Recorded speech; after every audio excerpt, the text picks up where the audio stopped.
કેમ છો મિત્રો? મજામાં ને? અને હા મિત્રો, આજે મારી વાલી બેન માટે એવો ડ્રેસ બનાવશે. મારી દાદીએ મહેનત કરી, પપ્પાએ, કિસ્મત, મારી મમ્મી, પછી બાપુજી એમે બહુ મહેનત કરીને હા ડ્રેસ મિત્રો, બનાવી શું છે. વાત કરું, આજે તો અમારા સાક્ષી માટે હિના, દાદી, કિસ્મત અને એમના મમ્મી બાપુ જે જોરદાર મહેનત કરી છે મિત્રો, અને એવો ડ્રેસ બનાવ્યો તમે જોતા રહી જશો. શું વાત કરો હિના? અને હા, હિનાની તો જોરદાર મહેનત. અને હા મિત્રો, અને એ ડ્રેસ સોનો બનાવશે એ તમારે કોમેન્ટમાં લખવાનું. આજે સાક્ષી જોઈ જશો ને તમે ખુશ થઈ જશો. અરે સાક્ષી દેખાતી નહીં. સાક્ષી બેટા ખા આઈ સાક્ષી.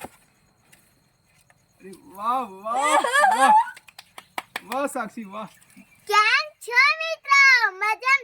અને હા મિત્રો, જો આજે અમે મારા પપ્પા અને મારા મમ્મીએ કેટલી મહેનત કરી. જો આ ડ્રેસ બનાવ્યો અમે, પણ આ સોનો ડ્રેસ છે, કોમેન્ટમાં જરૂર લખજો હા મિત્રો, અને જરૂરથી કોમેન્ટમાં લખજો, અમે બીજો પણ આવો ડ્રેસ ઓનાઈ જોરદાર બનાવશું. હા, ઓનાઈ જોરદાર અને આ મહેનત તો હિનાની દાદીની કિસ્મત બાપુ